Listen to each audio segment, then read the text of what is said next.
আসসালামু আলাইকুম everyone, welcome back to my another video. Professional CV. তো অনেকে জবের জন্য অ্যাপ্লাই করেন, একটি সিভি প্রয়োজন হয়।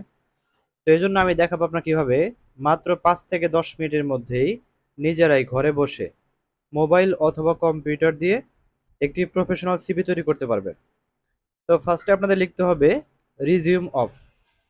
তো আমরা যারা সিভি করি বা সিভি জমা দিয়েছি আমরা জানতাম না, সেজন্য আমরা লিখতাম এই জায়গায় ডিরেক্ট সিভি লিখে দিতাম বা লিখতাম কারিকুলাম ভিটা। সো এখন থেকে আমরা আপডেট সিভি যেগুলোতে ইউজ করব, আমরা লিখবো হচ্ছে রিজিউম অফ, তার নিচে হচ্ছে যে ব্যক্তির সিভি তার নামটি আমরা লিখে দেবো। তো আমরা চাইলে এগুলো চেঞ্জ করতে পারবো, সালমান হোসেন।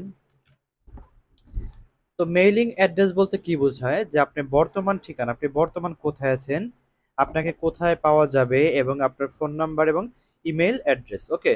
তো ফার্স্টে আপনার সেল নাম্বার অর্থাৎ মোবাইল নাম্বারটি আপনি দিয়ে দিবেন, আপনি আপনার মোবাইল নাম্বারটি দিবেন। ওকে। তো দেন হচ্ছে আপনার ইমেইল অ্যাড্রেস, আপনার যে ইমেইলটা অ্যাক্টিভ আছে।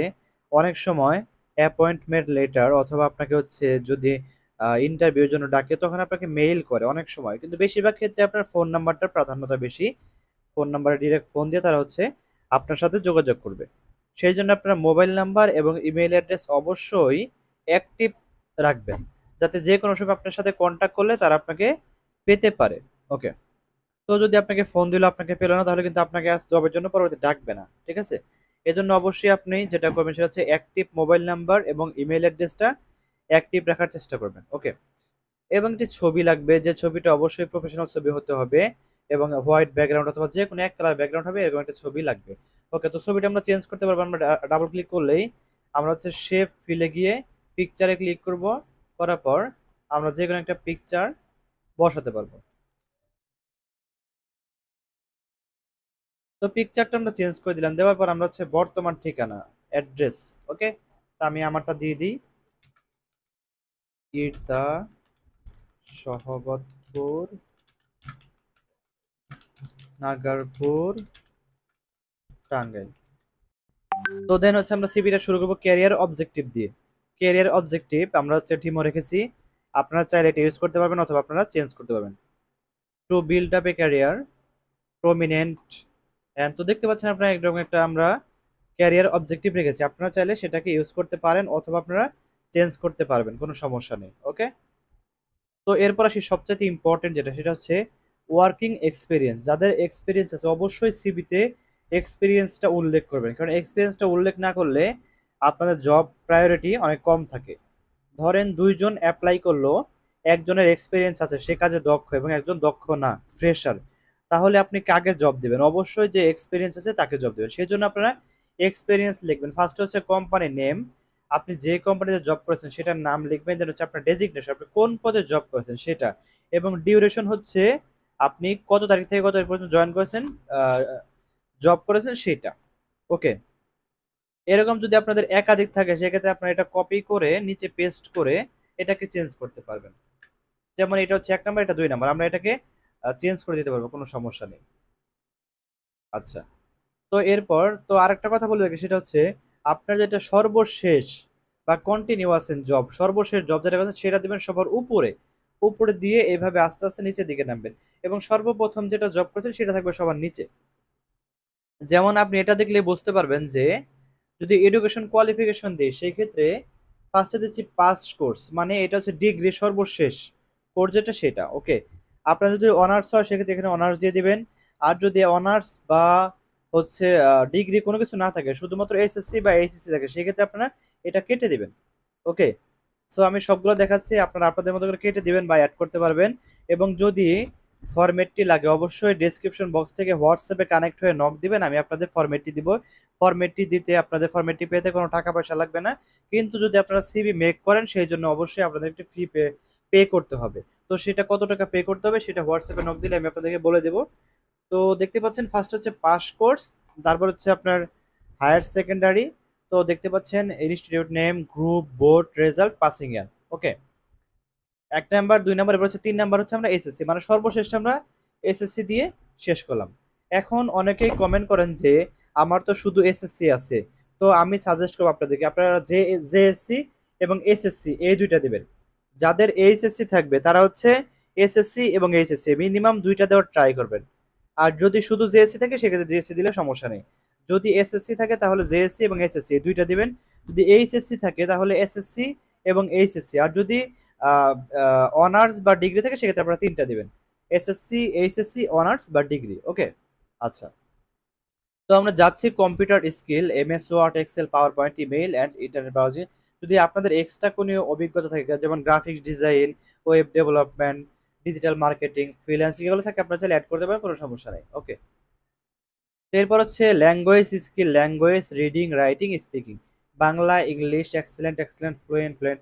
আপনারা চাইলে আরও অ্যাড করতে পারবেন, জাস্ট হচ্ছে টেবিলটা বাড়িয়ে লাস্টের ঘরে নিয়ে ট্যাব দিলে টেবিলটা বেড়ে যাবে। যেমন আমি যদি হিন্দি লিখে দিই, হিন্দি আমরা ফ্লুয়েন্ট লিখে দিতে পারি, কোনো সমস্যা নেই। যারা জানেন তারা লিখে দেবেন, যারা জানেন না তাদের দরকার নেই, তারা হচ্ছে শুধুমাত্র বাংলা এবং ইংলিশ লিখে দেবেন। মিডিয়াম লেখা দরকার নেই, আপনি আপনার সর্বোচ্চটা লিখে দিবেন, মিডিয়াম লেখা দরকার নেই, কারণ মিডিয়াম দেখলে আপনাকে এমনিতে জব দিবে না, ঠিক আছে? এর জন্য আপনারা সবসময় এগুলো ফ্লুয়েন্ট লিখে দিবেন। ওকে, এরপর আসি এক্সট্রা স্কিল, মানে আপনি এক্সট্রা কি কি দক্ষতা আছে আপনার, সেটা হচ্ছে 1 নাম্বার হার্ড ওয়ার্কিং, মানে আপনি কঠোর পরিশ্রম করতে পারেন। 2 নাম্বার হচ্ছে গুড কমিউনিকেশন স্কিল, আপনার হচ্ছে যোগাযোগের দক্ষতা ভালো আছে, বা হচ্ছে আপনার কারোকে বোঝানোর দক্ষতা ভালো আছে সেটা। ওকে, 3 নাম্বার হচ্ছে ability to make situation favourable, মানে আপনি যে কোনো পরিস্থিতিতে আপনি সুন্দর একটি সমাধান দিতে পারেন সেটা।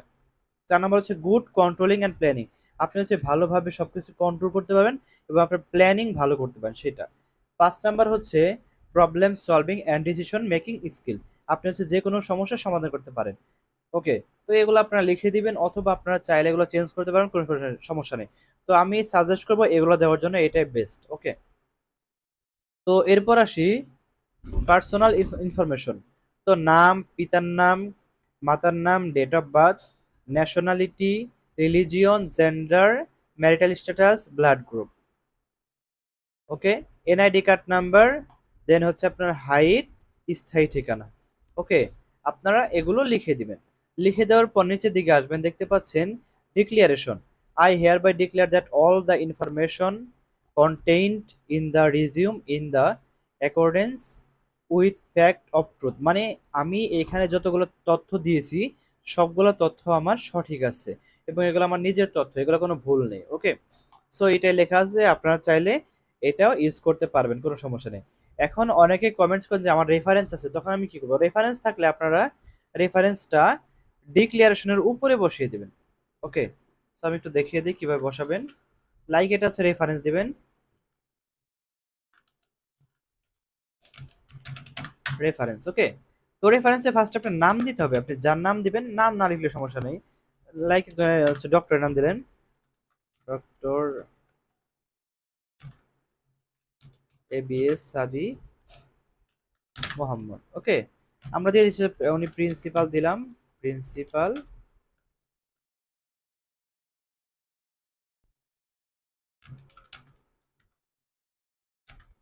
বা উনি কোথায় জব করে সেটা দেব, এবং ফোন নাম্বারটা দিলেই হয়ে যাবে,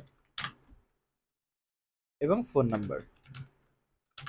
একটা রেফারেন্স এতটুকু দিলে এনাফ। যদি একাধিক রেফারেন্স থাকে সেক্ষেত্রে আমরা এই একটা হচ্ছে টেবিল নেব, টেবিল নিয়ে আমরা দুইটা কলাম নেব, দুইটা কলাম নিয়ে আমরা এটাকে বসাবো, বাম দিকে বসাবো, এবং আরেকটা যেটা নতুন লিখবো সেটাকে আমরা ডান দিকে বসিয়ে দেবো, তাহলে আমাদের রেফারেন্সের কাজটি কমপ্লিট হয়ে যাবে। ওকে, সো রেফারেন্স কিন্তু আমার সিভিটা 2 পেজে হয়ে গেল, সেই জন্য আমরা যেটা করবো সেটা হচ্ছে এই গ্যাপগুলো একটু কমিয়ে দেবো, কমিয়ে দিয়ে আমরা 1 পেজে রাখার ট্রাই করবো, কারণ সিভিটা 3 পেজে হয়ে গেছে, আমরা 2 পেজে রাখার ট্রাই করবো। ওকে, সেই গ্যাপগুলো আমরা একটু কমিয়ে দেবো। ওকে, সো এই জায়গা থেকে আমরা এই হিন্দিটা কেটে দিই, এই গ্যাপটা কমিয়ে দিই, তাহলে আসছে, আর এখন আসেনি। আমরা যদি ব্যাক স্পেস দিই চলে আসার কথা, না আসলে আমরা এই 5টা পয়েন্ট থেকে যখন একটা পয়েন্ট কেটে দেবো তাহলে আমাদের এটা চলে আসবে। সো দেখতে পাচ্ছেন 2 পেজের সিভিটা হয়ে গেছে। সো এই হচ্ছে একটি প্রফেশনাল সিভি। যদি আপনাদের কারো সিভি প্রয়োজন হয়, 2 পেজ সিভি, ওকে, যদি কারো প্রয়োজন হয় অবশ্যই কমেন্ট করবেন, এবং হচ্ছে ডেসক্রিপশন বক্সে হোয়াটসঅ্যাপ লিংক দেওয়া থাকবে। এবং যারা ঢাকার আশেপাশে আছেন, আমার দোকান আছে ঢাকা মেডিকেলের কাছে চানখারপুর মোড়ে, যদি সিভি প্রয়োজন হয় অবশ্যই আমাকে নক দিবেন। ধন্যবাদ সবাইকে সম্পূর্ণ ভিডিওটি দেখার জন্য।